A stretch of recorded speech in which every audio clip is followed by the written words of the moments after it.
Y'all, this is big. I just did a video on Creoles, and now look at this.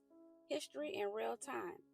Not sure if you know or not, but we just got our first Pope from the United States, Pope Leo the 14th. And guess what? His roots go straight back to New Orleans, right here in the Seven Ward. And let me tell you something. Here in New Orleans, it doesn't matter what you look like. Last names mean everything. We know who's who just by your last name. So when Jari Honore, a local genealogist and historian, first saw the name Prevost, his New Orleans senses started tingling. And when I started reading the documents myself and saw names like Bagneris, Rouzan, and Ferrier, I knew it was true. I can't really explain it, but we just know. So it turns out that Pope Leo's family is Creole of color on his mama's side. His grandparents, Joseph Martinez, now I know that looks like Martinez, but my mama was Seven Wall Creole and she used to say Martinez, so I'ma say Martinez too.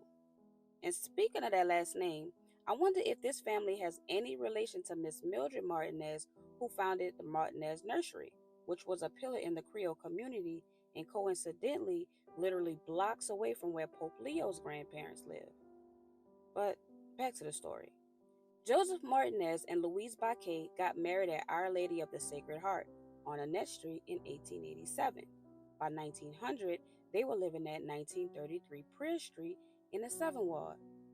But here's the thing, if you look for that address today, you won't find it. It's gone, buried under the Claiborne Overpass.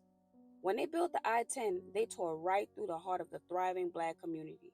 Homes, businesses, even family legacies erased. And this isn't just a New Orleans story.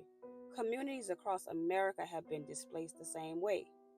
And I know a lot of y'all watching this are probably like, that's not my Pope. I'm not even Catholic. I know. But here's the thing. New Orleans is a city that's Catholic by culture, even if you're not. Mardi Gras, eating fish on Fridays, it's all tied to those roots. If you're from here and don't believe me, just think about it. You ever wonder why you make the sign of the cross when you pass a church? Well, that's that Catholic by culture thing again. So when I say we, that's what I mean. But this story is bigger than New Orleans. It's about how history travels, how it's in our blood, whether we know it or not. And even if you've never been here, you probably know how family history works. How a last name, a story, or an old family secret could connect you to something bigger. Well, that's what we're talking about. And now, Robert Francis Prevost has become Pope Leo the 14th. And no wonder he was so comfortable calling out Trump for his hardline immigration policies and speaking out against racism. He's not just any pope, he's the church's first pope from the United States and the first pope with Creole roots. And this isn't the first time people have whispered about famous faces with Creole or black roots. Babe Ruth, Queen Charlotte, J. Edgar Hoover. History has a way of hiding these stories in plain sight. And you never know. You might have a famous face in your family tree too. And I already know what's about to happen.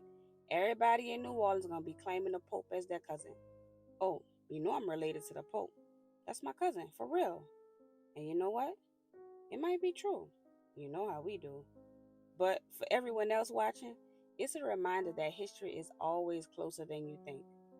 But whether he's your cousin or not, this is our history. And they're always trying to erase it, bury it, or twist it. But not here. Every time you like, share, and comment, you help keep this history alive. So don't just watch, share it. Because this is the history that they won't put in your textbooks. Remember to subscribe. Peace.